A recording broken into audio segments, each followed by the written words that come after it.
எத்தனை பேர் சொல்லணும்? வய இந்த பக்கம் வய, இடது பக்கம் வய. நீங்க மேடை ஏறி விடுதலை சிறுத்தைகளை பேசுறது, அண்ணன் திருமாவளவனை பேசுறது, அண்ணன் வைகோவை பேசுறது, பாட்டாளி மக்கள் கட்சியை பேசுறது, எழுதுறது, எங்க ஐயா மருத்துவரையோ ஐயா சின்னையா அன்புமணியை பேசுறதோ அதெல்லாம் கூடாது. இவர்களை எதிர்க்க நீ கட்சி ஆரம்பிச்சா நீ நினைச்சினா கட்சி விட்டு போயிட்டே. அவர்களுக்கு எதிராக அந்த கட்சி தொடங்கப்படலையே, அந்த கோட்பாட்டு தத்துவத்தை எதிர்த்து இது வரலையே, அதுக்கு எதிராக இது தொடங்கப்படல, அப்படி வரல. இது எதிரி யாருன்னு தெரிஞ்சுதான் இந்த களத்துக்கே வந்திருக்கு. இந்த அரசியல் இயக்கம் பேசவே கூடாது. அவர்கள் விமர்சிக்கிறார், அதான் அதை விட்டுங்க. அவர்கள் விமர்ச தாங்கிக்க. இந்த ஓட்டை பிரிக்கிறீங்கன்னு இந்த கூரை விடா மேல ஓடு போட்டு போய் இறங்கி பிரிக்கிறதுக்கு எவன் ஓட்டையும் எவன் பிரிக்க முடியாது. இது பாக்கெட்ல இருக்க பணம் இல்லை எடுத்துட்டு போறதுக்கு.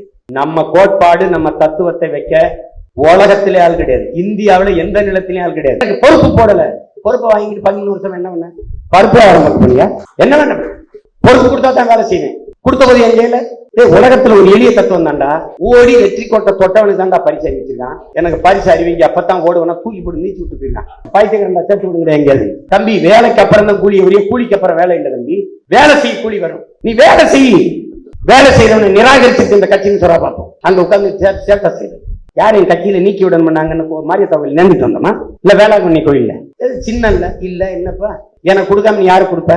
கவலைப்படாத, எனக்கு தந்தையே ஆவான். நீ அதெல்லாம் ஒண்ணும் இல்ல தம்பி. நீ எண்ணெய விட்ட, சீயைய விடு, ஏய விடு, எதையும் விடு, சின்னத்தை விடு. எந்த ரியாக்ஷனையும் என் முகத்துல முன்னாடியாவது தெரியும். இப்ப தாடி வேற வளர்த்து மறைச்சிட்டேன், சுத்தமா தெரியாது. நான் அமைதியா இருக்கிறது அவனுக்கு என்ன என்ன எது செஞ்சாலும் தாங்குறானே. பங்காளி இது என்ன பிரமாதம், இன்னும் எவ்வளவோ பார்க்க இருக்க முடியாது. எனக்கு எதிரி நீங்க தான்டா. நான் பாட்டுக்கு இருக்கேன், நான் விழிச்சுக்கிட்டு தான் போறேன். மிளகா அப்படியே கண்ணை போட்டு பெருந்தலைவர் மேடையில் இருக்கும்போது ஒருத்தர் பேசிட்டு அப்படி, இவர் யார் என்று தெரிகிறதா? அவர் பார்த்துட்டாரு, இவர் தெரிகிறதா?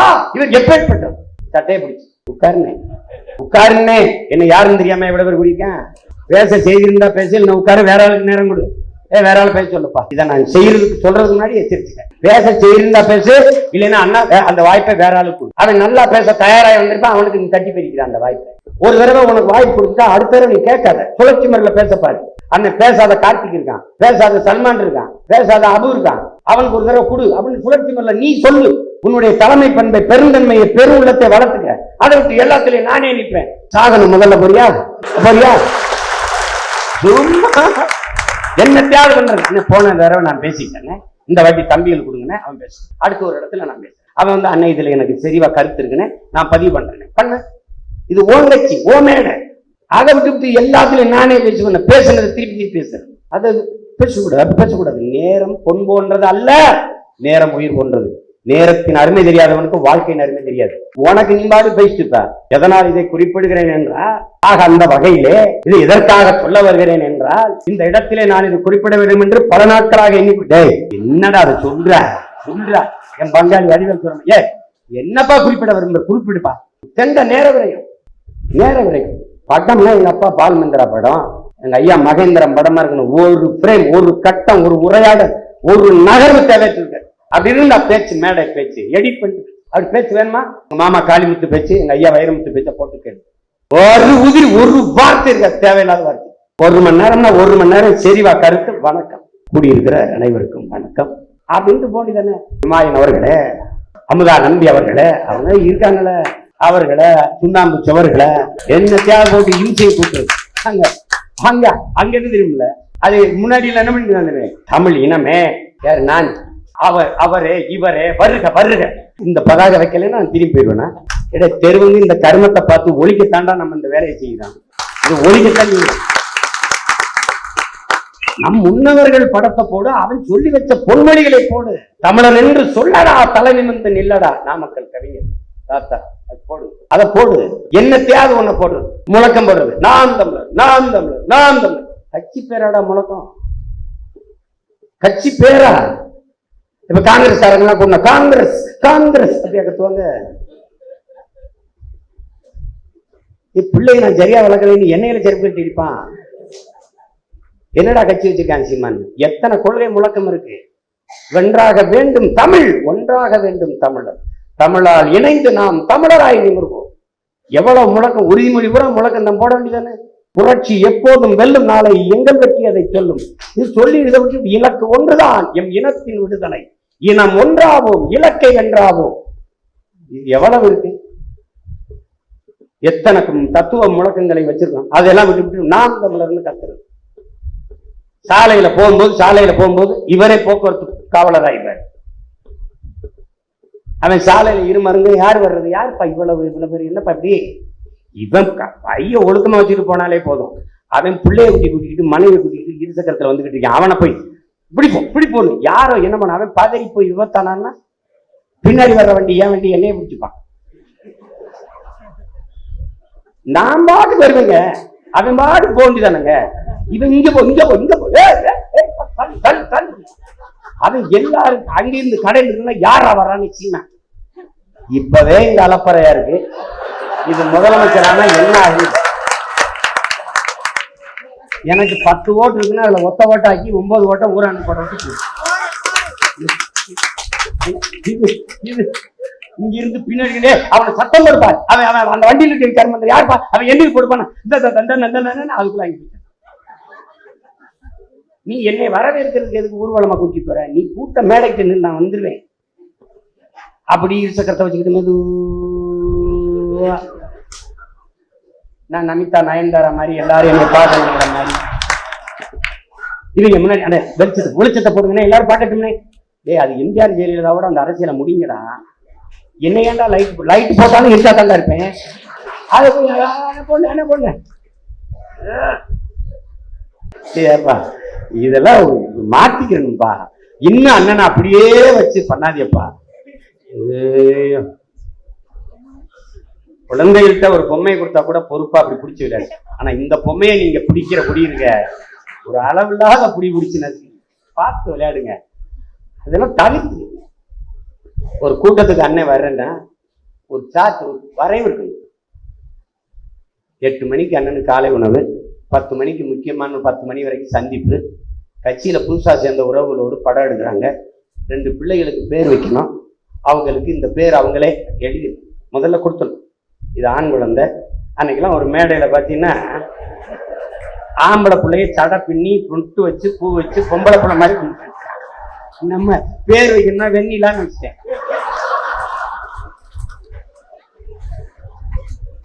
இந்த வெண்ணிலா வேற முன்னாடி வந்து அதை பார்த்து தொலைச்சு அந்த கருமத்துல வெண்ணிலா சரி பேரா வச்சேன். அது ஆம்பளை கூட வெண்ணிலவன்னு வச்சுட்டு அது சமூகத்துல பெரிய குற்றம். விலைவாசி ஏறி போச்சு, அதனால பெட்ரோல் டீசல் விலை ஏறி போச்சு. கருமம் முடிச்சவங்க கிட்ட ஏன்டா எனக்கு எதிரி நீங்க தான்டா. நான் பாட்டுக்கிட்டேன், நான் விழிச்சுக்கிட்டு தான் போறேன். மிளகா அப்படியே கண்ணை போட்டு ஐயோ அவன்.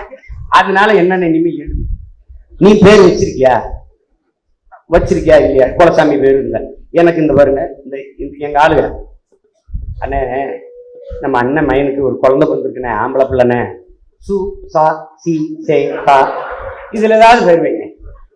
இப்ப நான் புதிர் போட்டியில பங்கேற்று இருக்கிறேன். அவன்கிட்ட அவனை புரியுதா? இப்ப சரியா சொல்லிட்டேன்னா எனக்கு 10 மதிப்பெண். ஐயா ஜேம்ஸ் வசந்தன் சொல்வார்ல, தமிழ் சொல் வெல்லும் தமிழ் சொல்லு நடத்துறது. அது மாதிரி இவங்க என்னை பரிசு வைப்பான். தேர்வு ஒரு நல்ல பேர் வைன்னு சொல்லு, தமிழ் பேர் வைன்னு. அது படிக்கும்போது எனக்கு எப்படி இருக்கு, இன்னும் நீ ஒன்னாவை போட்டு ப்ரொமோட் பண்ணல, வைங்க உன்னை தேர்ச்சி வர வைக்கல, அப்படிதான் இன்னும் படுத்துறான். அன்னைக்கெல்லாம் எங்க தாசு ஒரு பேரண்ட் என்னடா அப்படின்னா, அவர் வச்சுட்டாருன்னு நான் என்னென்ன பண்றேன். இந்த சோசிக்கார போயிட்டு போய் பேர் கேட்காத, அவன் முதல் எழுத்து இதுல இருக்கணும்டா, அங்கேயே அவன் தலையெழுத்தை சுருக்கி போறேன். நல்ல பேரை வச்சுட்டு போடா, இம்சையை கூட்டுறது. அதெல்லாம் மாத்திக்கிறீங்க, அதெல்லாம் மாத்துங்க. ஒரு பேர் இயக்கத்துல வரும்போது, நீங்க ஒரு அங்கமா வரும்போது அதெல்லாம் சரி பண்ணிக்கிட்டு நகரணும். உங்களுக்கு பின்னாடி வர்ற பிள்ளைகளுக்கு கத்துக் கொடுங்க. இதெல்லாம் கொடியை எப்படி பிடிக்கணும், முழக்கம் எப்படி போடணும், எப்படி பேரணியில நடக்கணும், அப்படியே கத்துக்குங்க. 24 மணி நேரம் படம் எடுத்துக்கிட்டு இருக்க முடியாது. ஆளுகளை கூட்டி வந்து எப்படி கூட்டத்தில் எப்படி எப்படி அணுகுவாங்க தெரியுமில்ல? கூட்டத்துக்கு அண்ணன் வரேன்னா கூட்டத்துக்கு தான் நான் தயாராகி வருவேன். என் மூளை முழுக்க சிந்தனை முழுக்க கூட்ட மேடையில தான் இருக்கும். நீங்க அங்க வந்து என்னை உட்கார வச்சுக்கிட்டு நீங்க என்ன பண்றீங்க, முதல்ல படம் எடுக்கணும். நீங்க ஒரு தன் படம்ங்கிறீங்க, ஒருத்தர் ஆரம்பிப்பாரு. இப்போ ஒரு நுட்பத்தை கையாளுறாங்க. ஒரு குழந்தைய அனுப்புறது என்னால மறுக்க முடியாதுல்ல, அப்புறம் அந்த தாயை அனுப்புறது மறுக்க முடியாதுல்ல, அப்புறம் அவன் வந்து ஒருத்த ஆரம்பிச்சவன எல்லாரும் உண்டு. இப்பெல்லாம் படம் எடுக்கணும்னா அழுகுறாங்க. இந்த கேளுங்க, ரொம்ப நேரம் ஒரு பொண்ணு அழுதுகிட்டு ஏமாண்ணா ஒரு போட்டோம் இதுக்கு எதுக்கு அழுகுற, சரி வா எடுக்கிறீங்க. நானும் போனதுதான் ஓட்டு போடுவேன். அம்மா போடும்போது போடுமா, இப்ப அழாதம்மா, அழுதுகிட்டே படம் எடுத்தா அசிங்கமா இருக்குமா. ஞாபகம் இருக்கா வந்து கோயம்புத்தூர்ல இப்போ ஒரு புது நுட்பத்தை கையாண்டுட்டாங்க. அழுதா அண்ணன் படம் எடுத்துருவாரு. முன்னாடி எடுத்துருங்க, யாரும் முன்பாக இருக்கா அண்ணன் படம் எடுக்கிறவங்க கட்சிக்காரங்க வா 1 மணி நேரம் எடுத்துருவோம், ஒரு பின்புலத்தை தேர்வு செஞ்சு எடுத்துருவோம். 5 கருவி வச்சு எடுக்காத, எவ்வளவு கத்துக் கொடுக்க வேண்டியது. 5 கருவி வச்சு எதுக்கு எடுக்கிறேன், 1 மாத்திக்க. 5 இப்படி எடுக்கிறீங்கன்னா நான் எதை பார்க்கறது, இதை பார்க்கறதா இதை பார்க்கறதா இதை பார்க்கறது. சங்கர் கூட அத்தனை கருவி வச்சு எடுக்க மாட்டேன். இங்க பாரு, நான் இதைத்தான் பார்க்கணும். நான் இங்க நிற்கும் போது இந்த பக்கத்துல இருந்து எடுக்கிறது, இந்த அப்படிலாம் எடுக்கக்கூடாது. அடிப்படை அறிவு. ஒரு கருவி நேரா பார்க்கணும். நான் இதை பார்க்கறதா, இதை பார்க்கும்போது நீ இங்க எடுத்தீங்கன்னா நீ எங்கே எடுத்துக்கிட்டு நான் எங்கேயே பார்த்த மாதிரி இருக்கும். இங்க படம் இங்க பாக்குறாங்க, அப்படி செய்யாத. இதெல்லாம் ஒரு அடிப்படை அறிவு. தவிர்த்துக்க, முறைப்படுத்துங்க. காலையில உணவு இது, மதிய மணி ஓய்வு, இத்தனை மணிக்கு போறோம், இங்க இருந்து கொடி ஏத்துறோம், இங்க கூட்டம், இப்படின்னு இருக்கணும். போகும்போது கொடி ஏத்துனா கொடி ஏத்துறதுன்னு ஒரு மனநிலை இருக்கு. அங்க போய் பேசி பாரு, 1 மணி நேரம் தெரியும். நேரம் நெருக்கடியில மூளை வேலை செய்யாது. நேரம் அதிகமா இருக்குன்னா மூளை மெதுவா எடிட் பண்ணி தரும், ஒவ்வொன்றா எடுத்து தரும். நேரம் என்ன சுருக்கி படப்படான்னு சுருக்கி விட்டு போய் உனக்கு என்ன கீழே உட்காந்துட்டு உன் பாட்டுக்கு இருப்ப. அங்க போய் நின்று பார்த்தா தானே தெரியும். அதெல்லாம் தவிர்த்துக்கிறேங்க. மேடையில் இருக்கும்போது பல தடவை சொல்லிட்டேன், 2 பேர் என்னை பார்த்த மாதிரி இருந்துட்டேன். அதை விட்டுட்டு எங்கிட்ட இருக்கிறது. ஏதாவது ஒரு செய்தி சொல்லணும்னா இப்படி தேடணும், அவரை கூப்பிடு. இதெல்லாம் தான் ஒழுங்கினங்கள். அண்ணன் எப்படி இருக்குன்னு கேட்டுக்க. நாம் பேசுவது நம்மை பெற்றவர்களுக்கு, நம்ம உடன் பிறந்தவர்களுக்கு, நம் உறவினர்களுக்கு என்கிற எண்ணம் ஒவ்வொரு என் உடன் பிறந்தார்களுக்கும் இருக்கு. என் தம்பியோ தங்கச்சியோ எங்க அம்மாவோ அப்பாவோ அதை பத்தி பிரச்சனை இல்லை, உங்க எல்லாருக்கும் இருக்கு. நீங்கள் எழுதுகிற எழுத்து, பதிவு செய்கிற ஒரு வார்த்தை ஒவ்வொன்றும் மிக கவனமானதாக இருக்கும். உடைந்த கண்ணாடி எப்படியோ அதுபோல நீங்க உதிர்த்து விட்ட வார்த்தைகளும் பதிவிட்ட எழுத்துகளும் அப்படிதான். உடைந்த கண்ணாடி எப்படி கூர்மையான ஆயுதமா மாறி கிழிக்குமோ, அப்படி நீங்க பேசிவிட்ட வார்த்தைகளும், தவறான வார்த்தைகள், தவறான பதிவுகள் அதே மாதிரி காயத்தை ஏற்படும். தெரியாம செஞ்சுட்டேனே, நான் செய்யல, யாரோ எழுதுனத முன்னகர்த்தின, அந்த விளக்கம் எல்லாம் இங்க சமூகத்துல சட்டத்துக்கு முன்பு எடுபடும்.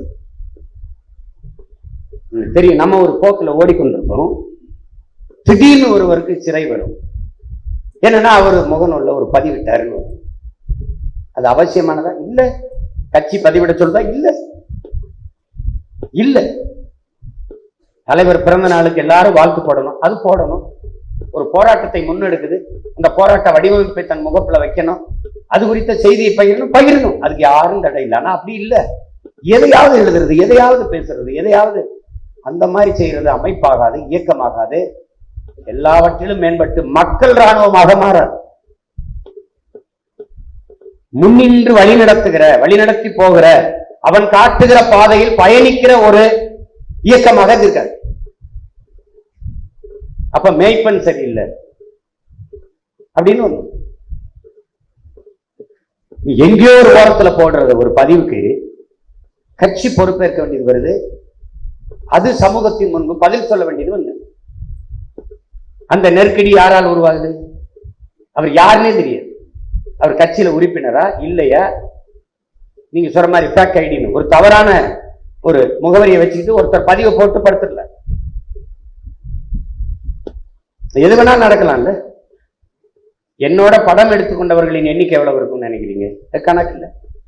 ஆனால் யாரோ ஒருவர் அவர் என்னோட எடுத்துக்கொண்ட படத்தை அலைபேசியிலேயோ அல்லது சட்டப்பையிலேயோ எதிலேயோ வைத்துக் கொண்டு அவர் சட்டவிரோதமான ஒரு நடவடிக்கையில் ஈடுபட்டு விட்டால் நானும் குற்றவாளியாக. அப்படிதான் வந்திருக்கு. இப்ப உங்களுக்கு தெரியும், நம் மீது நடத்தப்பட்ட விசாரணைனா அவங்க யாருன்னே தெரியாது. ஆனால் பழியை நாம் ஏற்க வேண்டியிருக்கு. அதனால் நமக்கு பல நாட்கள் பயணம் முடக்கம், வேலை திட்டம் முடக்கம், அது குறித்த செய்திகள், அது குறித்த விவாதம் அவசியமற்றது. அந்த செய்தி வந்த உடனே நான் எடுத்து சொன்னேன் தலைமையில, அதாவது ஆன்லைன் மூலமா இந்த வலைத்தளத்தின் மூலமாக உறுப்பினர் சேரலாம் என்பதை நிறுத்தினேன். யார் வேணாலும் உறுப்பினர் அப்படி எடுத்து அட்டையை வச்சுட்டு அவன் சட்டத்துக்கு புறம்பான ஒரு செயலை செய்து விட்டு வழியை நம்ம மேல போட்டு போயிட முடியும். அதை வைத்துக் கொண்டு உயர்ந்த நோக்கோடு நிற்கிற இந்த பேரியக்கத்தை தடை செய்ய முடியும். அதுக்கு ஒரு துளி அளவு கூட வாய்ப்பு கொடுத்துடக்கூடாது. நாம் தமிழர் பிள்ளை அவசியமற்ற ஒரு செயல், ஒரு காலடி தடம், ஒரு பதிவு, ஒரு பேச்சு, ஒரு சொல் இருக்கிறது. கட்சி ஒரு முடிவு எடுக்கின்றால் அதை அண்ணன் அறிவிப்பாங்க, அதை பேசுவாங்க, அவங்க சொல்லுவாங்க அப்படின்னு இருக்கணுமே வெளியே ஆர்வத்தில் எல்லாத்தையும் பேசிட்டு இருக்காரு. அப்படின்னா கட்சி கட்டுப்பாட்டுக்குள்ள வராது. 13 ஆண்டுகள் கழிச்சு 14ஆண்டுல பயணித்துக்கிட்டு இருக்கோம். நம்ம அரசியல் பயணத்துல மிக முக்கியமான ஒரு காலகட்டத்தில் நிற்கிறோம் இந்த தேர்தல். அப்ப அந்த இடத்துல இதெல்லாம் பேசி சரி பண்ணிக்கலைன்னா பயனற்ற.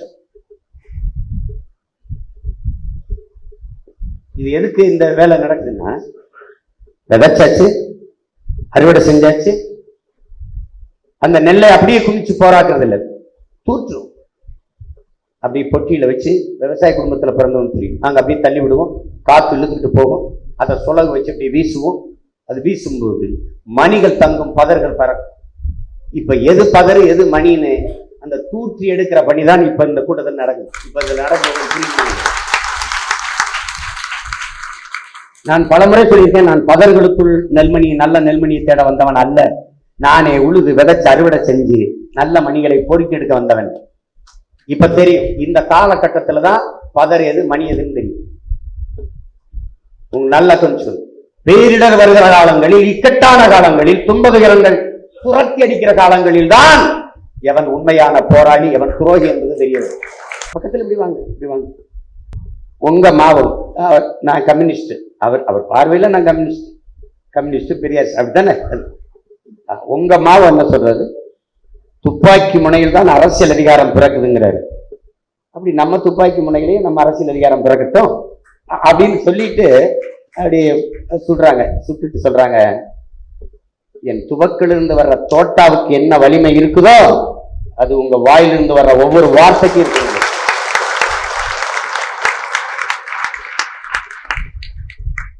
இது என் தலைவன் மேல சத்தியமா ஆணையா என் தலைவன் சொன்னது.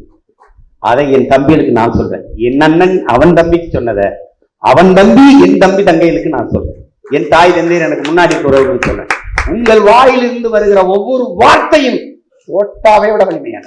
எழுதுறது எழுத்து தமிழ் பேரினத்தின் தலையெழுத்த மாற்றணுமே ஒழிய கவனமா சும்மா போட்டு எதையாவது எழுதி கூடாது. நீ எழுதுறதை உன் தங்கை படிக்கிறார், உன் தாய் படிக்கிறார், உன் அக்கா படிக்கிறாள், உன் பெரியம்மா சின்னம்மா படிக்கிறாள், உன் தம்பி படிக்கிறார்கள், நம் உறவினர்கள் படிக்கிறார்கள் என்கிற எண்ணம் இருந்தால் உன் எழுத்து ஒவ்வொன்றும் சிறப்பா சரியாக தேவையற்றது பதிவிட மாட்டேன். அது ரொம்ப முக்கியம். அதனால முகப்பு புத்தகத்தில் எழுதுகிறவர்கள், பகிரியில் செய்திகளை பகிர்கிறவர்கள் மிகுந்த கவனமாக தேவையற்றதை தடுத்து நிறுத்துங்கள், பிறருக்கு பகிராது. உங்களுக்கு என்னைக்கு என்னை பற்றிய புரிதல் மதிப்பீடு வரும் என்பது எனக்கு தெரியல. ஆனா நான் அதுக்கு வருந்தல. ஆனால் ஒரு அளவுக்கு மேல நீங்க என்னை சித்திரவதையும் கொடுமையும் படுத்துறீங்க. எதையாவது ஒண்ணு எனக்கு அனுப்பி வைக்கிறீங்க. நான் என்னமோ ஒரு செய்தியை எடுத்து படிச்சா அது ஒரு 20 பக்கத்து கட்டுரையா இருக்கு, 4 பக்கத்து கட்டுரையா இருக்கு. தேவையில்லாத எனவே எழுதுனதை எனக்கு அனுப்பி என்ன உங்ககிட்ட இருக்கணுங்கிறக்கா அதை குப்பை தொட்டி ஆக்கணுமா என்ன? யோசிச்சு பாருங்க. ஒரு வயது குழந்தைக்கு எனக்கு வாழ்த்து சொல்ல சொல்லி கட்டாயப்படுத்துறேன். நான் என்ன வேலை செய்யறது? கட்சியில் இருக்கிற எல்லாரும் வெளிநாடு, அந்த நாள்ல அண்ணா என் மகன் இவன் ஒரு வயது, அது பேரும் தமிழ் பேர்ல கிஷோசன் அசோசன் ஏதோ ஒரு பேரை வச்சு விட்டுற, அவனுக்கு வாழ்த்து. நான் வாழ்த்திருக்கேன், பெரிய பணம் அவனுக்கு தெரியுமா? என்னது? என்னுடைய நேரம் எவ்வளவு முக்கியம், என்னுடைய வேலை எவ்வளவு மண்டபம், இத்தனையோண்டு மூளை, இவ்வளவு வேலை. ஒரு தடவை செஞ்சு பாரு. நீ ரொம்ப நாள் இருக்க வேணாம். காலையில 5 மணிக்கு என்னோட இருந்து நானாயிரு, மாலை 5 மணி வரைக்கும் வேலை செஞ்சு பாரு. நீ உயிரோட இருந்துச்சுன்னா அவன் காலில் இருந்து வணங்க. தற்கொலை பண்ணி செத்து போவா, இல்லை யாராவது கொலை பண்ணிட்டு ஜெயிலுக்கு போவேன். இது ரெண்டுல ஒண்ணு நடக்குமா நடக்காதா? நடக்கும். அப்ப வாழ்க்கையில நான் நினைப்பேன், ரொம்ப படுத்துறாங்களடா, ஒரு அடிமை சிக்கிட்டேங்கிறதுக்காக இவ்வளவு தூரம் என்னை நீங்க வச்சு செய்யக்கூடாது. அதுல இதுவரை நீங்க எழுதுனது, இதுவரை நீங்க செய்தது, இதுவரை நீங்க பொறுப்பற்று இருந்தது, இதெல்லாம் அழிச்சு. ஆனால் இனி நீங்கள் எடுத்து வைக்கிற ஒவ்வொரு காலடி தடத்திலும் மிகுந்த கவனம். ஒரு முறைக்கு இருமுறை அல்ல, 1000 முறை யோசிங்க, சிந்திங்க. அப்படி எடுத்து கவனமா வைங்க. நீங்கள் ஒரு அடிமை தேசினத்தின் உரிமைக்கு போராட வந்த ஒரு புரட்சியாளன் என்கிற எண்ணம் ஒவ்வொருத்தருக்கும். நீங்க ஒரு கட்சி, அதில் ஒரு தொண்டை, அதெல்லாம் கிடையவே கிடையாது. உங்கள் எழுத்தும் பேச்சும் மிகுந்த கவனத்துக்குரியதான். அடித்த வார்த்தைகளை தவிருங்கள். பிறரை விமர்சிக்க வேண்டியது இருந்தால் கண்ணீத்தோடு அழைத்து மதிப்பிற்குரிய ஐயா அவர்கள், பெருந்தகை அவர்கள், போற்றத்தக்க அவர்கள் ஏன் இப்படி செய்தார்கள் என்று சொல்லுங்கள். எல்லாவற்றையும் தேவையில்லாத பேசிக்கொண்டு கூடாது. எதிரி யாரு நண்பர் யாருன்னு முடிவு பண்ணிக்கணும். நீ தேவையில்லாம பேசக்கூடாது. நீ எதிரியை தீர்மானிக்காம எங்களத்துக்கு வந்த நல்லா நம்மளை திட்டி திட்டி சாப்பிட்டுருக்கேன் சொன்னால, திட்டி திட்டி பேசினாலும் வட்டியிலே சோறு வப்பா. அப்படி நம்மளை திட்டி திட்டி பேசி நம்ம வட்டியில சோறு வச்சுக்கிட்டு சாப்பிட்டு இருக்கேன். தவிர்த்து விடு, தவிர்த்து விடு. சும்மா போட்டு அதை எதையாவது பார்த்துருக்காத. அவன் உள்ள வர வைக்கிறதுக்கு பார்ப்பான்பா. எங்க ஊர்ல நான்லாம் படிக்கும்போது சில்க் சுமிதாவின் கவர்ச்சி நடனம்னு போட்டுருவான். அந்த அம்மாவா அது இருக்குதோ இல்லையோ தெரியாது, ஒரு நடனத்துக்கு கதாநாயகெல்லாம் விட்டுட்டு பெரிய படமா சில்க் படத்தை போட்டுருவான். அப்ப நாங்கெல்லாம் அந்த சண்டை காட்சி அதை போடுவான், துண்டறிக்கை ஒன்று கொடுப்பான், துண்டு சிட்டு. சில்க் சுமிதாவின் கவர்ச்சி நடனம், ஜெயமாலினியின் கவர்ச்சி நடனம், அதிரடி சன் மயில் கூச்சரியின் சண்டை காட்சிகள் நிறைந்த படம் துபான் மெய். அந்த காலகட்டத்திலே துபான் மெய் ரிவால்வா ரீட்டா குதிரை. அது மாதிரி அந்த சில்க் படத்தை போட்டு உள்ள குடிச்சு வர்றான்ல, அது மாதிரிதான் சீமான் படத்தை போட்டு உள்ள திறக்க வைக்கணும்.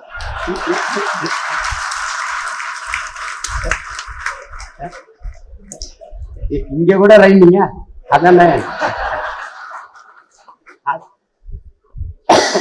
செய்யாத அந்த தவற செய்யாத எச்சரிக்கை. எங்க அண்ணன் சொன்னேன், பல்லு விலகிட்டே பேசலாம். எங்க இவ்வளவு அவசரமா கிளம்பிட்டு இருக்கேன்னு நீ இல்ல, வாக்கு சீட்டிக்கிட்டான். வாக்கு இல்ல, எதிர்கால என் தலைமுறையின் வாழ்க்கை, அதை பாதுகாக்க போயிட்டு. வீட்டுக்கு நான் உழைக்கிறேன், அது நாட்டை காப்பாற்றணும்ல. அப்ப நாடு நல்லா இருந்தா தான் வீடு நல்லா இருக்கும், ஒவ்வொரு வீடு நல்லா இருந்தா தான் நாடு நல்லா இருக்கும். இது ரெண்டும் நல்லா இருக்குன்னா ஒரு வழிதான் இருக்கு. ஒரே ஒரு ஓட்டு விவசாய சின்னத்துக்கு கேட்டு போய்கிட்டு இருக்கேன், நீங்களும் போடுங்க. அவ்வளவுதான். வணக்கம். பல்லு வலிக்கிட்டு, காய்கறி வெட்டிக்கிட்டு, பசிக்குது, சமைக்கிறேன். இந்த பாருங்க, அரிசி காய்கறி வெட்டி சமைக்க போறேன். உப்பிட்டவரை உயிர் உள்ளவரை நினைக்கிறாங்க, உணவிட்டவரை நினைக்க வேணாமா? கொஞ்சம் நினைங்க, கொஞ்சம் நினைங்க. ஒரே ஒரு வாக்கு விவசாயி. வணக்கம். இது எடுக்க முடியாதா? அப்படி கை வச்சுட்டு இதுக்கு பிசி ஸ்ரீராம, சந்தோஷ் சிவன், ரவிவர்மன், என் தம்பியெல்லாம் கூட்டிட்டு வந்து அண்ணாப்பி வச்சுக்கிற நம்பியா எத்தனையோ தடவை சொல்லியாச்சு. ஆனா வெளியில போய் சொல்லு, வாய் நல்லா பேசுறது. அண்ணன் வந்து அது எப்படின்னு போட இருக்கிறத பயன்படுத்து, என்ன இருக்கோ பயன்படுத்து. கண்ணாபண்ணான்னு பேசி வைக்காத. ஒரு கருத்து அண்ணன் இதை ஒட்டி பேசியிருக்காங்க, அந்த கருத்தை ஒட்டி கருத்து பதிவிடு. ஒரு செய்தி வருது, டெல்லியில் நடந்த விவசாய போராட்டம், வேளாண்குடி மக்கள் போராடுறாங்க, அந்த போராட்டத்தின் மக்களுக்கு நியாயத்தை சொல்லி போராட்டம் வெல்வதற்கு வாழ்த்துக்கள் எல்லாம் போட்டு விடு. அதை விட என்ன ஒரு இது செய்தி தேவை இருக்குது? அவ்வளவுதான். வள்ளலார் பெருவழியில போய் நீ என்ன நீ அடிக்கல் நாட்டி நீ மத்திய அரசு நீ இதுன்ற வேற இடத்துல போய் கட்டு. பல ஆண்டுகளா நாங்க வழிபட்டு வர்ற பல லட்சக்கணக்கான மக்கள் கூடி வழிபடுகிற அந்த பெருவழியில தான் நீ வந்து இது தொடங்குவியா? செய்யாத அப்படின்னு ஒரு கருத்து. இவ்வளவுதானே. இப்ப அண்ணன் கேட்கிறேன்ல, சொந்தமா ஒரு விண்ணூர்தி வீடு கிடையாது உனக்கு, அதுக்கு 5000 ஏக்கர்ல விண்ணூர்தி நிலையம், ஏர்போர்ட். அது எங்க ஏர்போர்ட் கட்டக்கூடாது, ஏர்போர்ட் உழணும். இவ்வளவுதானே பதிவு. இதை பேசிட்டு வைக்க வேண்டியதானே. இருக்கவே இருக்கு தகவல் தொழில்நுட்ப பிரிவு, போட்டு அனுப்பிவிடு. பரப்புறத வேலை. நீ எனக்கு போடு, நான் எல்லாருக்கும் பரப்புறேன். அப்ப இதுல என்ன வழி இருக்குது? நமக்கு நாமே ஊடகம். ஐயா ஸ்டாலின் நடந்த நமக்கு நாமே கிடையாது. இது அது நமக்கு நாமமே. அது நமக்கு நாமே கிடையாது. இது நமக்கு நாமே ஊடகமா மாறணும். நமக்கு வழி கிடையாது. நம்ம ஒவ்வொருத்தரும் ஊடகம். அதை செய்யணும்னா ஒழுங்கா செய்யணும், முறையா செய்யணும். இவ எல்லாரையும் திட்டி செய்ய வச்சு, தம்பி துருவன் விட்டுட்டான், அந்த என் தம்பி வெற்றிச்சீலன் பண்ணிட்டு விட்டுட்டான், தம்பி பாலமுரளி பண்ணிட்டு விட்டுட்டான். இப்பெல்லாம் செய்யுங்கடாரே, தயவு செய்து செய்யுங்கடா. ஒரே நாள்ல எல்லாரும் வந்துட மாட்டான். நான் முத இயக்கம் தொடங்கும்போது எல்லாரும் வந்துட்டீங்களா? இத்தனை பேர் வந்துட்டீங்களா? சரி, நீ முத தேர்தலில் நின்ன 2016 இத்தனை லட்சம் பேர் ஓட்டு போட்டானா? இல்ல, 4.5 லட்சம் பேர் தான் போட்டிருந்தான். அடுத்து 17 லட்சம் போட்டான். அப்புறம் 31 லட்சம் 32 லட்சம் பேர் போட்டான். இனி 62 லட்சம் பேர் போடுவான். அப்புறம் 1,20 லட்சம் பேர் போடுவான். அப்படிதான் வரும் தம்பி. ஒன்னாதான் 100. ஒரே நேரத்துல 100 இல்ல. 1, 2, 3, 4, 5, 6 அப்படித்தானே? இது 9, 9, 6, 2 அப்படின்னு எண்களை சொல்லுங்களேன். படிக்கல வருது, ஒன்னா சொல்லிட்டு இருக்கான். அதனால 99, 62 அப்படி சொல்லணும் அவனுக்கு. சரி, நான் 99 சொல்லிட்டேன். 99 எழுது. எப்படி எழுதுவ? 9, 9 தான் எழுதுவ. அப்படிதான் எழுதுவ. 9, 9 இல்ல, ஒரே நேரத்துல 2 9 எழுது. இப்ப நீ படிச்சவனா நான் படிச்சவனா? 9, 9னா 9 எழுது. அப்புறம் 9 மறுபடியும் 9ன்னு சொல்லுவோம் நாங்க. மும்முறை 8னா தெரிய மாட்டேங்குது. என்னது? 3 முறை 8 போடுங்க. 8 8 8. இல்லைன்னா எப்படி சொன்ன அவனுக்கு எளிதா புரிய வைக்கணும்னா 888 எழுதுறா பாப்போம். 888 எழுதுறா. இது ஒரு கூட்டம். அது ஒண்ணும் பண்ண முடியாது. அப்ப ஒவ்வொரு அடிச்சுவடும் ஆகப்பெரும் கவனத்தோடு எடுத்துக்கணும். இப்ப முதல் வேலை மிகுந்த பொறுப்புணர்வோடு பதிவிடணும்.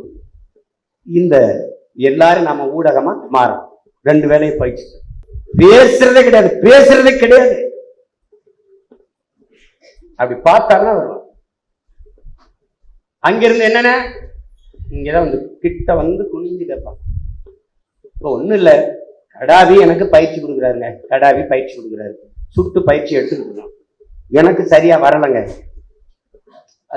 அந்த விசையை வந்து இப்படி அழுத்தினேன். அழுத்தும் போது தலை கவுந்துக்கிறது. அது நெஞ்சில் அடிக்கும் போது அங்க 10, அது கீழே இருக்க 9, 8, 7. எனக்கு 6, 7க்கு மேல போக மாட்டேங்குது. அந்த விசையை அழுத்துறதுனால தலை கவுந்துட்டு இந்த தொப்புளுக்கு இளையே அடிக்குது, நெஞ்சுக்கு போக மாட்டேங்குது. எங்க அண்ணன் அங்க இருந்துகிட்டு என்ன பிரச்சனை அவருக்குன்னு கேட்கிறப்ப, இவ்வளவு சத்தமாலாம் எங்க அண்ணன் பேச மாட்டாங்க. என்ன பிரச்சனை அவருக்கு அப்படின்னு இங்க கடை அண்ணா அவர் விஜய் இப்படி படக்குன்னு அமுத்திடுறாருன்னா அண்ணன் அமுத்திடுறாங்க, அதனால தலை கவுந்துக்குது அப்படித்தானே சொல்லணும். இங்க இருந்து நடந்து இங்கதான் உட்காந்துட்டு அப்படி நடந்து கிட்ட போய் விஜய் அழிக்கிறாங்க. ஓ, இதுதான் பிரச்சனையா? அங்க சினிமால நல்லா என்கவுண்டர் பண்றாரு, இங்க என்ன பிரச்சனைன்னு வர்றாரு எங்க. அதுதான் மற்ற இயக்குநர்களுக்கு எங்க அப்பா பால்மேந்திரா, ஐயா மகேந்திரனுக்கு இருக்கு வித்தியாசத்தை ஒன்று சொல்றேங்க. இப்ப ஒருத்தர் தப்பிட்டாருன்னா எத்தனை பேர் சொல்லணும்? வய இந்த பக்கம் வய, இடது பக்கம் வய, இல்ல பேச இது எங்க அப்பா பால்மேந்திரம். இப்ப மேல இருக்கு விசையில நிக்கிறாரு கிரேன்ல. அங்க சொல்றாரு தப்பு நடந்துச்சு. அங்க இருந்து திருத்தம் சொல்றது இல்ல, 2வது கீழே இறக்கி போய் கிட்ட போய் அவர் என்ன சொல்லி கொடுக்குறாருன்னு பக்கத்துல இருக்க நடிகனுக்கு கேட்காது. சொல்லிட்டு மேல போய் கேமரா, அவர் தானே கேமரா எடுத்து மறுபடியும் நடந்து போய் இது 5 முறைனாலும் அதான் சொல்லுவோம். அவன் தான் நாகரிகம் அடைந்த மனிதன். இங்க நின்றுட்டு தம்பி அவரை கூப்பிடு அப்படின்னா, பாக்கியராஜ கூப்பிடு, பாக்கியராஜ பாரு, அது போய் இவனே போய் குளிச்சு வந்துடலாம். நம்ம ஊர்ல சொல்லுவாங்களே நாயை ஏவனின்னா நாய் வாழை ஏவம்னு. அது எப்ப கத்துக்கிறது? எப்ப இதெல்லாம் சரி செய்வீங்க? இன்னும் ஒரு 50 ஆண்டுகள் ஆகுமா? நம்மை நாமே செதுக்கி கொண்டு வளர வேண்டிய காலகட்டத்துக்கு வந்துட்டோம். மிக சரியாக செய்யுங்க.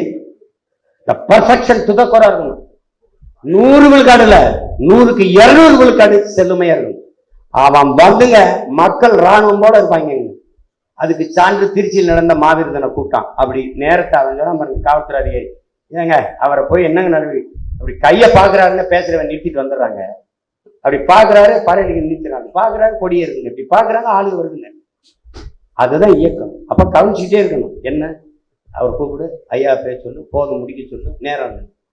நீ அங்க போய் மேடையில போயிட்டு ரொம்ப நாளா நேரத்தின் அருமை கருதி அடுத்து வருகிற பேச்சாளர்கள் சுருக்கமாக 2 நிமிடங்களில் பேசி முடிக்குமாறு கேட்கணும் அப்படின்னா அதை பேச வர ஒவ்வொருத்தனுக்கும் அவமானம். நீ அதை அங்க கீழே இருக்கிறவர்கிட்ட பேச போகும்போது, ஐயா நேரம் குறைவா இருக்கு, சுருக்கமா சரிவா ஒரு 5 நிமிடத்துக்கு மிகாம பேசுனையா அப்படின்ட்டு அது அவருக்கும் உனக்குமா இருக்கு. இது மேடையில், பொது மேடையில ஆங்காங்கே நின்று கொண்டிருக்கிற நாம் தமிழர் உறவுகள் இருக்கையில் வந்து அமருமாறு என்ன இந்த கரகாட்டமா நடக்குது. ஊர்லதான் கோயில் திருவிழாவுக்கு அறிவிப்பாங்க. மொய் எழுதுகிறவர்கள் இந்த பந்தல் வாசலே வாழை மரத்துக்கு அடியிலே மொய் மேசை இருக்கிறது, அங்கே வேண்டியது எழுதிவிட்டு விருந்தை சாப்பிட்டு விட்டு மொய் எழுதிவிட்டு செல்லுமாறு. இதாது அவன் உட்காருவான். நீ என்ன பிஜேபி திமுகவா, ஏ கையில காலில் வந்து உட்கார சொல்லப்பா, ஏ மேடையில உட்கார சொல்லப்பா. அவன் உட்காருவான். நீ பாட்டுக்கு மேலே உன் வேலையை செய்ய, அவன் உட்காருவான். அதெல்லாம் அறிவிக்க கூடாது. அதெல்லாம் பெருத்த அநாகரிகம். பாக்குற உயிரே போகும். அப்படியாது அவன்கிட்ட வாங்கடே, அந்த ஒளிவாங்க பறிங்கடான் என்னத்தையாவது பேசுறது. அது பேசிவிட்டு சென்ற அண்ணன் ராவணன் அவர்களுக்கு நன்றிகள் பல கேட்டார். அவரு ஐயா பாரதி செல்வன் அவர்களுக்கு நன்றி நன்றி நன்றி. ஒரு நன்றியில முடிக்கூடாதா அவனுக்கு. அடுத்து வருகிறவர்கள் 2 நிமிடத்திற்கு மிகாமல் பேசிவிட்டு நேரத்தின் அருமை கருதி சுருக்கமாக பேச. இவன் 2 நிமிஷம் பேசிட்டான், இத 2 நிமிஷம் பேசுவான். இந்த ஒழுங்கீனங்கள் உங்கள் வாழ்நாளில் இனி நாம் தமிழர் கட்சியில் தமிழ்நாட்டில் எந்த ஓரத்தில் இருக்கக்கூடாது. அங்க புதுசா வந்தான கற்பிச்சிருவன் செய்யாத தம்பி. நீ இந்த வாட்டி எந்த தப்பிக்க முடியாது.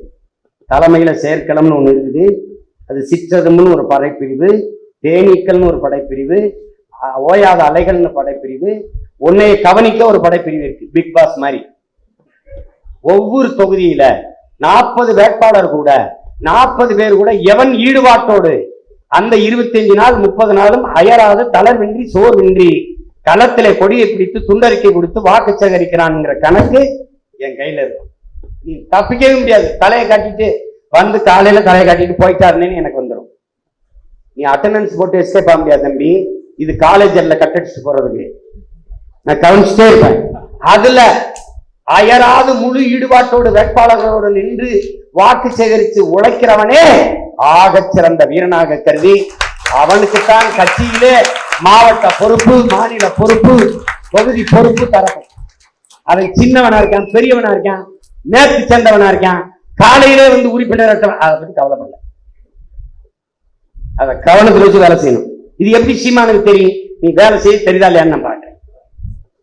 தம்பி நான் டக்குன்னு எடுத்து போடுவேன். தம்பி நீ தானே அட்டெண்டன்ஸ் போட்டு போனாலும் ஒரு நாள் வந்து அதுக்கப்புறம் வரல, நானே கேட்பேன். தப்பிக்கவே முடியாது. ஈடுபாட்டோட வேலை செய்யுங்க.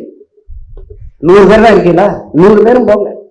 அதை விட நீங்க ஆக சிறந்த ஒரு பணியை முன்னெடுக்கிறீங்க. நம்ம வீட்டில் நம்ம குடும்பத்தில் இருக்க பெண்கள் காலையில 2 மணி நேரம் வெயில் வர்றதுக்கு முன்னாடி காலையில வேலை இருக்கு, பிள்ளைகளை பார்க்கணும். மாலையில ஒரு மணி நேரம் வேட்பாளருக்கு பக்கத்தில் இருக்க தெருவுல, அவங்க தெருவுல 2 தெரு அக்கம் பக்கத்துக்கு தெருக்களுக்கு வாக்கு கேட்கிற வேட்பாளர் வரும்போது கூட நம் குடும்பத்து பெண்களை, அம்மாவை, பாட்டியை, தங்கையை, அக்காவை, மனைவியை, பிள்ளைகளை, சிறு பிள்ளைகளை நீங்க பயன்படுத்த வேணாம். துண்டறிக்கை கொடுக்காதுங்க. ஆனா கூட கூட்டிட்டு போங்க. அவங்க போய் துண்டறிக்கை கொடுக்க வேணாம். அதை தேர்தல் ஆணையம் குற்றம்னு கருது செய்ய வைக்காதீங்க. வெறும் ஆம்பளை பசங்களா நின்று ஒரு பெண் வேட்பாளர் நிற்கும் போது 1-2 பெண்கள் தான் கூட போறாங்க.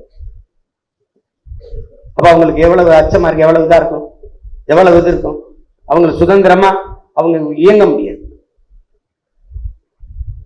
20 பெண்கள் நம்ம நிறுத்துறோம். உங்களுக்கு புரியும் நினைக்கிறேன். அவங்களுக்கு ஒரு தேவைன்னா கூட இப்ப சொந்த தம்பியா இருந்தாலும் சொல்ல முடியாது, அண்ணனா இருந்தாலும் சொல்ல முடியாது, மகனா இருந்தாலும் சொல்ல முடியாது. ஒரு பெண்ணா இருந்தா அவங்க பேசிக்கொள்ள முடியும். இதெல்லாம் கவனத்தில் வச்சு செய்யும். இளநீர் வச்சுக்கிறீங்க, மோர் அடிச்சு குடுவையில அதை குடத்துல வச்சுக்கிறீங்க, தண்ணீர் எலுமிச்சம்பழம் போட்டு சிறு உப்பு கொஞ்சம் உப்பு சக்கரை போட்டு வச்சுக்கிருங்க. வெயில் நேரத்தில் போகும்போது அடிக்கடி அதை பருக சொல்லுங்க, பருகிக்கிருங்க, பாதுகாப்பா இருங்க. தொப்பி அணிந்து கொள்ளுங்க, தொப்பியில நம்ம சின்னத்தை அணிந்து கொள்ளுங்க, கவனமா இருக்கு. கட்டாயமாக நம்ம குடும்பத்து பெண்களை பங்கேற்கும். இப்ப நான் என் மனைவியை கட்டாயம் பங்கு தென் சென்னையில அம்மாவுக்கு அருகில் இருக்க வேளச்சேரி, சோழிங்கநல்லூர் இந்த பகுதியிலேயாவது போய் நீங்க அம்மாவுக்கு ஆதரவா வேலை செய்யுங்க அப்படின்னு நான் சொல்றேன். அப்படி நீங்களும் சொல்லு. இப்ப எங்க அம்மா இருக்காங்களா சிவகங்கை தொகுதியில யாரு நிக்கிறா, யாரு அந்த அந்த தங்கச்சிக்கு போய் இளையாங்குடிக்கு வருதா அந்த தங்கச்சி, வேலை போய் வாக்குங்கம்மா கேளுங்கன்னு சொல்லு. தயவு செய்து செய்யுங்க. அங்க வந்து வாரிசு அரசியல் மனைவியை கொண்டு வராது, மகனை சொல்லிட்டு போடா, அவன் சொல்லிட்டு போட்டோம், உனக்கு என்ன செய், வேலை செய், விட்டுறாரு. அதுக்கப்புறம் இதுவரை நீங்க எப்படி இருந்தீங்க, ஒற்றுமையா இருந்தீங்களா, மனக்கசப்போடு இருந்தீங்களா, பிணக்குகளோடு இருந்தீங்களா, அது எனக்கு கவலை. என்னை சொன்னாங்களே 24 அப்புறம் கட்சி இருக்காது அப்படின்னு நான் சொன்னேன். நான் இருக்கும் வரை என் லட்சியம் இருக்கும், நான் இறக்கும் வரை என் லட்சியம் இருக்கும், நான் இறந்தாலும் என் லட்சியம் இருக்கு. என் லட்சியம் இருக்கும் வரை என் லட்சியம் இருக்கும். அதை நீங்க புரிஞ்சுக்கணும். அப்ப அந்த லட்சியத்தை தான் நீ முன்னிறுத்துற. நீ என்னைய தலைமை இருக்கல, நீ ஒரு தத்துவத்தை தலைமை இருக்கிற. நீ வேட்பாளர்ல ஒருத்த நான் நிறுத்துற வேட்பாளர்ல இவனுக்கு தகுதி இல்லைன்னு சொல்றா, நான் ஆட்டத்தை விளைக்கிறேன். தகுதி வாய்ந்த பிள்ளைகளை தேர்வு செய்து கொண்டு நிறுத்துறதுக்கு அவ்வளவு யோசிக்க வேண்டியது இருக்கு. சமூக பிரதிநிதித்துவம் பார்க்கணும், கல்வி தகுதி பார்க்கணும், பெண்களுக்கு கல்வி தகுதி இருக்கு, சமூக பிரதிநிதித்துவம் இருக்கு. ஆனா நிக்க பயப்படுறாங்க. போர்க்களத்தில் புகுந்து பல ஆயிரக்கணக்கில் நம் தங்கைகள் உயிரை கொடுத்தார்கள் கூட தெரியாம நம்ம பிள்ளைகள் இன்னும் வந்து வீதிக்கு வர பேச பயப்படுறாங்க.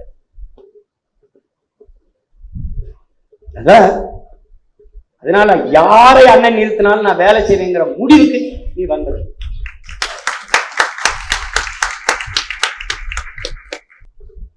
அதை விட்டுட்டு வேலை செய்யும். வேட்பாளர்கள் எல்லாம் உங்களை நிறுத்துறோம்னா அவர் ஆளே இல்லைன்னு உங்களை பிரதிநிதித்துவப்படுத்தல, உங்களுக்கு கொடுக்கணும் வாய்ப்புன்னு கொடுக்குது. அதுக்கு கட்சிக்கு விசுவாசமாக உண்மையாக நேர்மையா இருக்கணும். அங்க போனவொடனே சைடுலாம் கொம்பு முளைக்க கூடாது, வரம்புறலாம் கிழிச்சு குத்தி விடக்கூடாது. நீங்க இத்தனை லட்சக்கணக்கான மக்களின் பிரதிநிதியா உங்களை நிறுத்துது கட்சினா அதுக்கான முக்கியத்துவத்தை முதன்மைத்துவத்தை உணர்ந்து கூடுதலாக உண்மையும் நேர்மையும் பொறுப்புணர்வோடும் கட்சிக்குள்ள இருக்கணும். எல்லாரையும் சமமா மதிக்கணும். அங்க போய் நிர்வாகி மாவட்ட செயலர் சரியில்லை, ஒன்றிய செயலர் சரியில்லை, அவரு சரியில்லைன்னா அவரை நியமிச்ச நான் சரியில்லைன்னு அதுக்கு நேரடியா சீமா நீ சரியில்லைன்னு போயிடலாம். அப்படித்தானே? அவர் சரியில்லைங்க அப்படின்னா அவனை நான் மாவட்ட செயலாளராக போட்டிருக்கேன், அப்ப நான் தானே சரியில்லை? அப்படிதான் நான் தானே சரியில்லை? என்ன சொல்ல வர நீ? ஒன்னு இந்த தொழில இருந்து அந்த தொழிலை நிறுத்துறேன், ஒரு மாசம் வேலை செஞ்சுட்டு நீ போயிருவ, கட்சி நிர்வாகம் அவன்கிட்ட இருக்கும், நான் அவன்கிட்ட தானே பேசணும். என்னப்பா பிரச்சனை நாகப்பட்டினத்துல, என்னப்பா பிரச்சனை திருவண்ணாமலையில, அவன்கிட்ட தான் பேசணும். அதனால வேட்பாளர்களும் பொறுப்புணர்வோடு நடங்க. இத்தனை கோடி தமிழ் மக்கள்ல 40 பேரை முன்னிறுத்தி நிக்கிறோம்னா நீங்க எங்கள் கொள்கையின் தூதுவர்களா உங்களை கருதும்.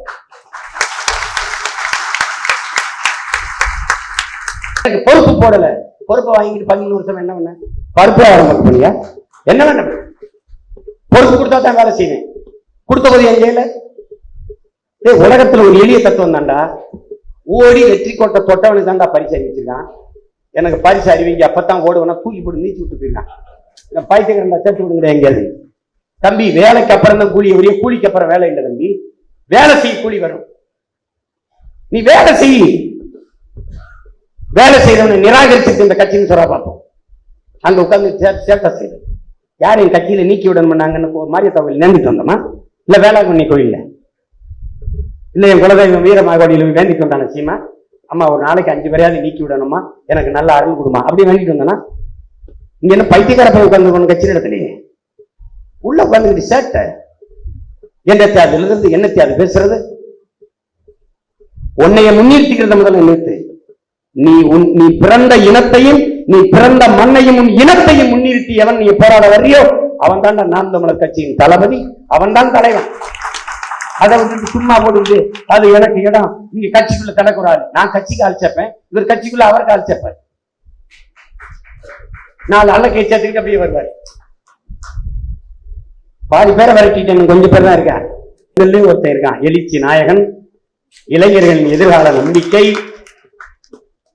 புதியதொரு தேசம் செய்வோம் இதழின் ஆசிரியர் தம்பி இடும்பவனம் கார்த்திக் இருக்கான். வரும்போது திக்கி திக்கி பேசுவான், ஆளுவான்.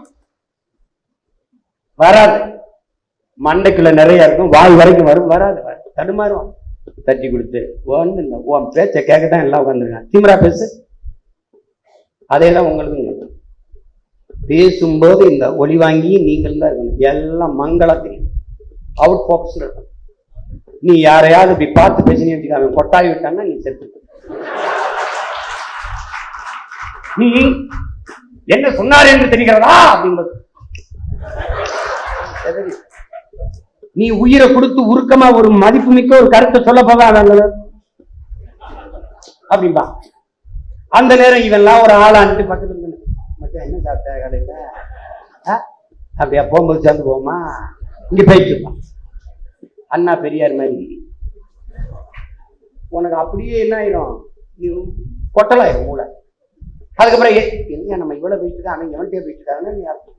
அதனால இந்த பயல்கள் எல்லாம் அவுட் ஆஃப் பாக்ஸ்ல வச்சு நான் கவனிப்பேன். எந்த வாசகத்துல அதிக வாக்கு, அங்க யாரா பொறுப்பா இருந்தவன், எந்த ஒன்றியத்தில் அதிக வாக்கு, எந்த தொகுதியில் அதிக வாக்கு, அவன் எவன்டா தொகுதி செயலாளர் இருந்தவன் அவனே போறான். அவன் சரியில்லை தம்பி, நீ விலைக்கு வேற ஆள் தகுதி இல்லைன்னா நீயே தார்மீகமா. தொடர் வண்டி விபத்துக்கு லால் பகதூர் எல்லாம் விலகினாங்களே தொடர் வண்டி விபத்துக்கு, அது மாதிரி நீ விலகி பொறுப்பேற்று. ஐயா ராகுல் காந்தி பொறுப்பேற்று விலகினா இந்த கட்சி தோத்தவன நான் தலைவராக இருக்க, அது தப்பு. ஆனா நீ என்ன செய்யணும், நீ விலகிட்டு வேற ஆளு கொடுத்துரு, வேற ஆளு நீயே விலகிடு. அப்ப நாங்க கொண்டாடுவான், அண்ணே அவன் ஒத்துக்கிட்டான், தோல்வி ஒத்துக்கிட்டானே. அப்ப என்ன பண்ணுவோம், பாராட்டிட்டு உன் பெருந்தன்மையை பாராட்ட நீயே நில்றான். அடுத்த முறை இதை விட அதிகமா 2 மடங்கு வாக்கு வாங்கி வெல்றான். இப்ப இந்த வேட்பாளர் நிறுத்துறவங்க வெற்றி வேட்பாளர் நிறைய போன தடவை வென்றுட்டாங்க, அவங்களுக்கு அப்படிலாம் கிடையாது. தோற்றாலும் அவங்க தோல்வி இல்லது, நல்ல பயிற்சி எடுத்துட்டாங்க, எப்படி மக்களை அணுகணும், எப்படி வாக்கு சேகரிக்கணும்னு. அந்த பயிற்சி, தொடர் முயற்சி, அதன் விளைச்சல் தான் வெற்றி, அவ்வளவுதான். விவசாயி சின்னம் எங்க போயிடுச்சு, நம்மளை விட்டு எங்க போகுது? விவசாயிக்கிட்ட வராம விவசாயி சின்னம் எங்கடா போகும்? தைரியம் நம்பிக்கையோடு வரும், வரும்ல. சட்டம் இருக்கு, நீதி இருக்கு, தர்க்கம் இருக்கு, நம்ம கேட்கிற கேள்விக்கு பதில் சொல்லணும்ல, வரும். இதெல்லாம் போட்டு குழப்பிக்காத, அதெல்லாம் ஏன் வேலை, உன் வேலை இல்லை. உன் வேலை நான் கொடுக்குற வேட்பாளரை வெல்ல வைக்கணும்.